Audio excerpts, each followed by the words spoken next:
apa kabar pemirsa? Anda menyaksikan program Happy Parenting. Sebagaimana kita ketahui, menjadi orang tua tidak mudah. Menjadi orang tua merupakan the hardest job you will ever love. Happy Parenting mencoba menyajikan beragam informasi dan tips parenting untuk para orang tua dan calon orang tua. Bersama saya, Novita Tandri. Dan saya, Dora Edward. Pemirsa, inilah Happy Parenting, the hardest job you will ever love.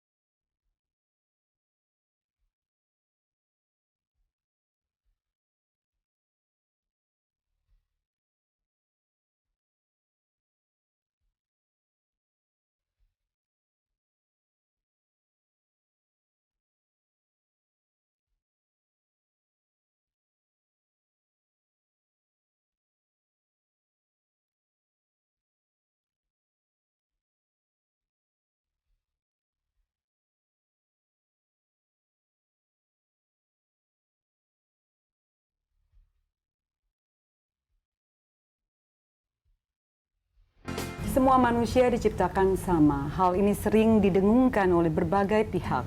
Tetapi dalam realita kehidupan, terutama untuk anak-anak berkebutuhan khusus, masih merupakan suatu perjuangan bahkan di era demokrasi yang menghargai segala perbedaan dan menjunjung tinggi semua hak warga negara.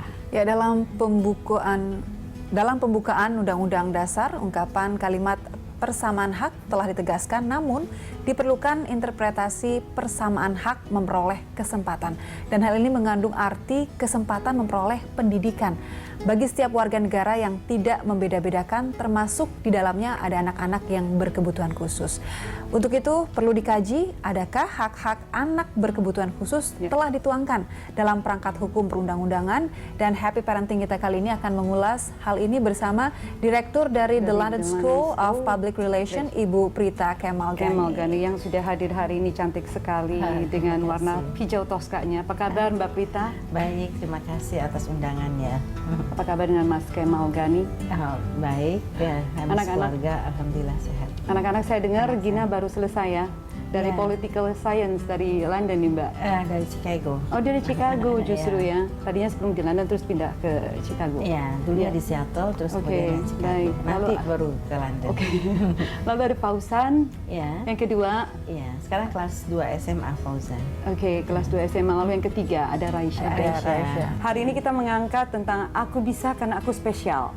Nah, seperti kita ketahui, Raisya, anak ketiga Mbak Prita yang 12 tahun saat ini ya.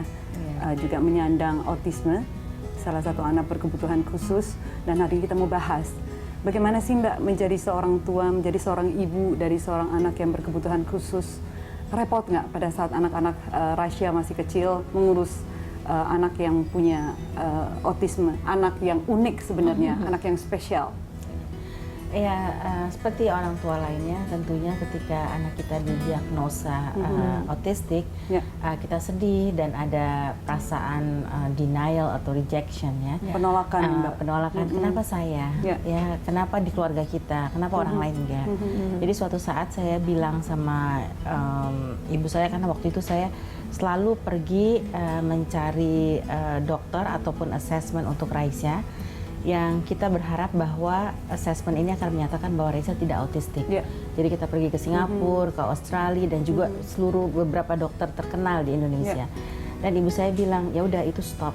Jadi sekarang kita harus terima kenyataan, dan yang harus dipikirkan bagaimana solusinya, dan kita juga harus introspeksi diri. Kenapa ini terjadi kepada kita? Sehingga saya berpikir, oh ya benar. Jadi saya adalah pendiri dan direktur dari Sekolah Komunikasi, yang mana saya bergaul dengan mahasiswa, dosen, profesor, semua ahli komunikasi. Tapi saya nggak bisa komunikasi dengan anak saya. Jadi disitulah pesan yang akhirnya membuat saya untuk mendirikan pusat center informasi tentang autism sebagai Mbak, kita balik dulu pada saat Raisya ketahuan bahwa dia menyandang autisme, di usia berapa Mbak? Terus tahunya dari mana? Ciri-cirinya seperti apa yang pada kemudian saat Mbak itu? Prita temukan? Sebenarnya pada waktu dia lahir dia seperti anak normal lainnya, seperti kedua orang kakaknya, dan dia juga sudah mulai bisa bicara, memanggil mama dan ayah. Itu di usia lumayan berapa? susah. Itu umur 12 bulan ya 12 ketika bulan, itu. ya. Tapi ketika dia umur 18 dia mulai sibuk ya, muterin meja, terus kemudian banyak hal yang dia tuh kayaknya agak susah tidur gitu ya. Nah, sehingga tapi pelan-pelan kita lupa kalau akhirnya dia kehilangan kemampuannya untuk bicara. Jadi diganti dengan babbling. Jadi kita pikir, wah Reisa ini mau bicaranya mau tambah pinter nih. Karena makin banyak Tapi sebelumnya bisa bicara? Bisa bicara. Sudah misalnya mulai bisa kalau mengucapkan kata-kata yang misalnya kayak kita sederhana? hitung 1 sampai 10 ya. Oh, dia bisa? Jadi kita bilang 7, 8, nanti dia bilang 9, 10. Jadi dia udah nyambung gitu ya. Itu sebelum 18 bulan ya Mbak Prita? Ya, 18 bulan. Nah, terus dari 12 sampai 18 bulan. Oke, jadi 18 bulan terus mulai kelihatan bahwa dia mulai lebih aktif. Lebih aktif, nggak ya. terkendali, Iya. terus mulai jadi babbling, nggak bisa bicara mulai dari jadi sana. dia sebelum kehilangan kemampuan bicara dia banyak babbling. Jadi dia banyak mengeluarkan bahasa-bahasa yang kita nggak ngerti. Tapi saya pikir waktu itu wah dia ini akan jadi bicaranya akan bagus nih nanti. Reisa bisa jadi ahli komunikasi atau PR gitu ya. Berarti tanda-tanda yang dilihat itu adalah hiperaktif yang terlihat jelas ya? Mbak Prita, ya? Repetition behavior. Jadi misalnya hiperaktif tapi misalnya suka muterin meja gitu ya. Melakukan hal yang sama berulang-ulang. Berulang tapi terus-terusan gitu ya. Sempat nggak divonis ADHD juga selain autistik? Iya. Masuk juga di sana spektrumnya Jadi ya, Mbak? ada spektrumnya, karena memang setiap anak autistik itu dia punya karakter yang berbeda-beda gitu ya. Nah dulu dokternya memang tidak langsung memvonis dia autistik. Pertama dibilang dia delay speech, karena kebetulan kakaknya baru ngomong juga umur 3,5 tahun. Jadi saya juga sebenarnya nggak terlalu khawatir ya. Kemudian yang kedua, oh ini mungkin ADHD, karena kalau ADHD mungkin masih bisa dihandle dengan terapi, dengan berbagai banyak hal untuk ADHD itu konsentrasi yang pendek ditambah dengan hiperaktivitas. Jadi aktif sekali anaknya. Jadi kelihatannya nggak bisa diem. Jadi bergerak terus. Bergerak, tapi konsentrasi mereka sangat pendek dan melakukan sesuatu secara repetitif ya Mbak ya. Oke, lalu dari sana Mbak langsung bisa menerima, tapi ternyata enggak ya, mencari second opinion dan second opinion. Sampai akhirnya kemudian Mbak Prita bisa menghandle anak ketiga ini dengan kondisi autistik itu? Iya, bisa di-sharing, setelah ibu saya bicara sama saya. Jadi itu akan menyakitkan sekali untuk kita terus mencari penyebabnya dan mengharap bahwa ada orang yang bilang bahwa anak kita tidak autistik, sementara kita terlambat menanganinya. Walaupun sebenarnya dari 2,5 tahun sampai 4,5 tahun dia sudah menjalankan berbagai terapi, tetapi karena penerimaan kita sebagai orang tua masih berharap bahwa dia nggak autistik, sehingga nggak tune in ya, sehingga begitu ibu saya bicara dan kita menerima dia autistik, justru hidup kita lebih nyaman dan ternyata Reisa juga merasa lebih nyaman gitu ya. Karena kan kalau nggak saya merasa oh ini nggak seharusnya Reisa, nggak boleh gitu. Anak kecil harus diajarin dari sejak awal ya. Kalau itu misalnya kadang-kadang kalau anak-anak autistik itu kan bermasalah dengan sensorinya. Jadi kadang-kadang dia nyenggol orang atau dia ngena meja, jalan juga kan supaya tapaknya itu terasa di bawah. Jinjit atau bruk-bruk gitu karena dia pengen merasakan itu kan nggak sopan, jadi kita selalu berusaha untuk menyetop dia untuk hal-hal tersebut, sehingga akhirnya ketika kita memahami itu justru jadi kemudian malam-malam sebelum tidur saya gosok telapak kakinya, telapak tangannya, ada sikatnya, sehingga dia juga menjadi merasa lebih nyaman dan behavior perilaku yang seperti itu akhirnya jadi berkurang.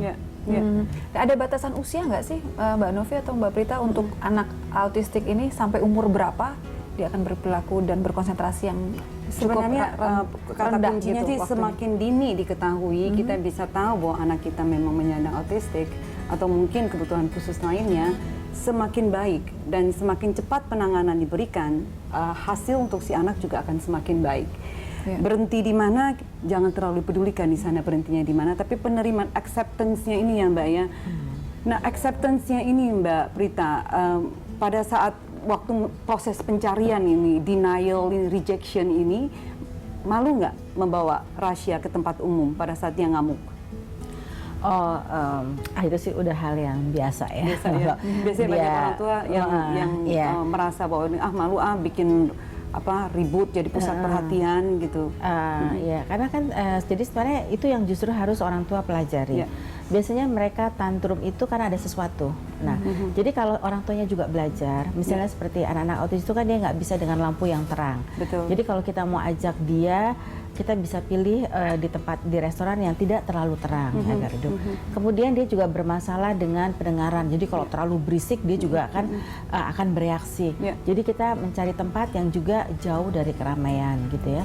Terus kemudian dia tuh juga kadang-kadang kan ya itu sensorinya. Jadi kadang-kadang kan bisa nyenggol orang sana sini gitu ya, refleksnya. Jadi kita nggak pergi yang terlalu crowded gitu ya orang-orang, sehingga dia juga nyaman gitu.